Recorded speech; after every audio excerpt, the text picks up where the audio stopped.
else you want to talk about? I don't know. I really like what the Grateful Goddess does, and it's a lot about that sort of empowerment and helping each other. And I really think, for me, what I'm finding on my journey is the most rewarding part of my life is helping other people and seeing them bloom. And like I said, for no other reason than it's the right thing to do, you know. Yeah. Oh, and so, I mean, I would love to see all the goddesses help all the other goddesses. Yes. And then when they're done with that, they could help a god or two. So when I first met Ted, he was living out of a hotel room and just had the things that were most important to him, you know? I mean, it was the computer, the bicycle, and the camera. He's a fantastic photographer. And it just doing what you wanted to do each and every day. Well, and I've been doing it for so long now, I can't imagine having to get up and do stuff you don't want to do. Why would you do that? And I realize, you know, people have obligations and responsibilities, and they can't just go jump on the next unicorn that goes prancing by, right? But it's deciding in advance where it is you want to go, and then taking one step at a time to go there. And even if you never reach it, it doesn't matter. It's the fun of the journey of like, wow, I can create whatever I want. Why not create what I love and how I love to live life? And, you know, I guess the other part of my journey that's really been so amazing is the simplicity. And I basically have a suitcase or two at any given time, and it's so awesome. I just, you know, there's some days where I miss having this or that, but 360 days a year, I'm not missing that. Right. And whenever I want to go traveling, it's like 10 minutes because I put my suitcase on the floor and I put all my stuff in it, I close the lid, and I'm gone. And it's awesome. Yeah. And I think too, like looking at, I can't buy things anymore. I just, you know, so and when you stop buying things, you have all this money to do the things you want to do, to help people, or you know, you don't need to work 60 hours a week because your budget says you only need to work 10. Yeah. You know, so I don't know. I think, and it may not be for everybody. You know, everybody loves their own little thing, but I think you have to try and experiment. That's what I liked about what you were talking about in terms of you figured out what your values were.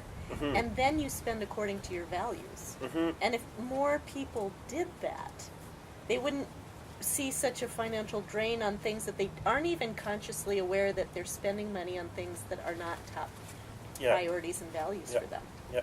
Well, and it's not just your money, it's your heartbeats. Right. And how you spend your heartbeats. Right. And Absolutely.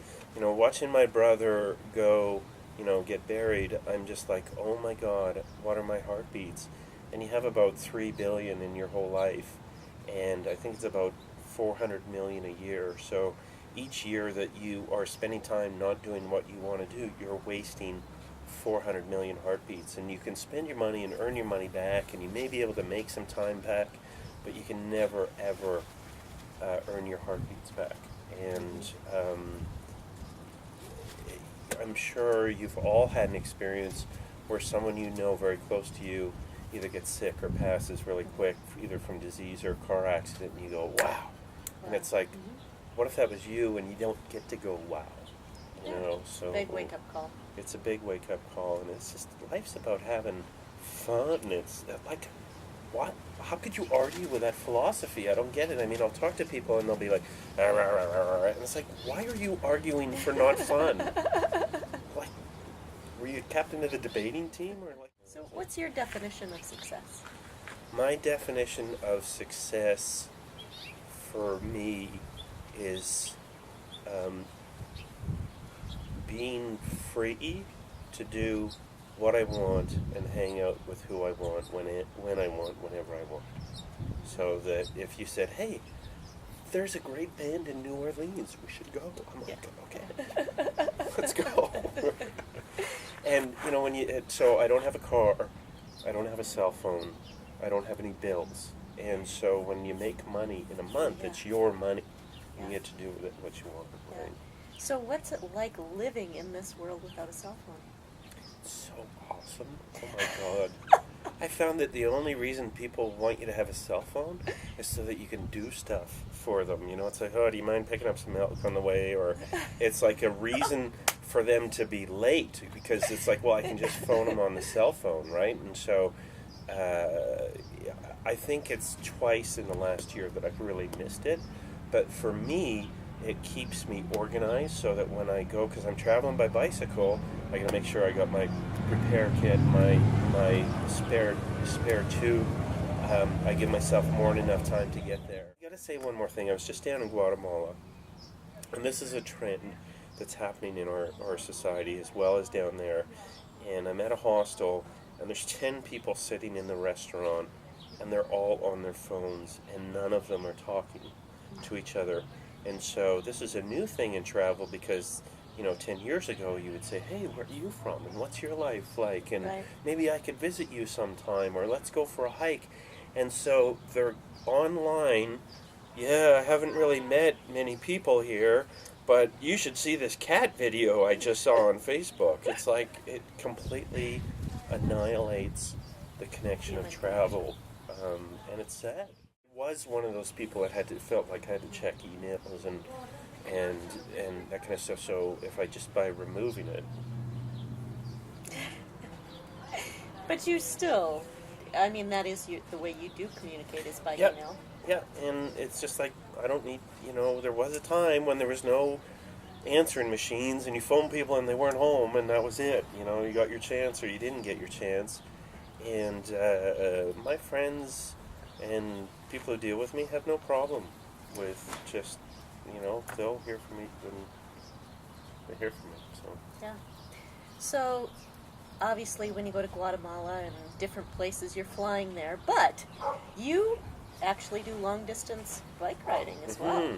Yeah, I'm thinking of riding Portland to Los Angeles in September, but I've done a couple of big bike trips, and probably the biggest reason I love the long bicycle trips is you're on the bicycle 5 to 7 hours a day, and it's basically a meditation all day long, because you're just pedaling, and so every time I go I have major insights, because I've spent 3 months 5 to 7 hours a day, 5 days a week, just thinking about what's important and where I want to go in life.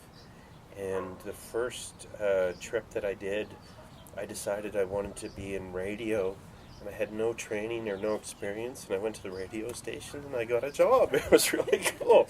And then the last trip that I did, the job was a bicycle. Traffic reporter on a bicycle. Exactly. And I made a proposal comparing the cost of a helicopter and the cost of peanut butter sandwiches, and the guy loved it. And then the next one, I came up with a SmartAss Buddha book, because I really believe that if you don't have inspiration, it doesn't matter how many affirmations you read or seminars you go to or books you read or meditation. If you're not inspired by someone or something, it's always going to be a really difficult challenge. Yeah. And when you're inspired, magical things happen. Not just unicorns, but quadicorns come with 4 little horns. Yes, so for those people who maybe don't know how to find fun, you also have a website to help them. Mm-hmm. Yeah, I have a couple. I'd really like them to come to the SmartAssBuddha.com website. And there's also discoverfun.com, where there's just lists of fun things to do. But are the videos of your travels across country on bicycle? Yes, there's all kinds of Fun site? silly things on there. Yeah, you can track me down. But the more I see it too, fun is about leaving the house. Yeah. And when you leave the house and you're open to new experiences, everything becomes fun. And when you're with fun people, you can go shovel cow poo all day and it's still a hilarious event. And you can go to Disneyland with a butthead and have a terrible time. So I keep, hitting on that thing. It's really the people in your life that will define everything, whether it's love or happiness or not happiness.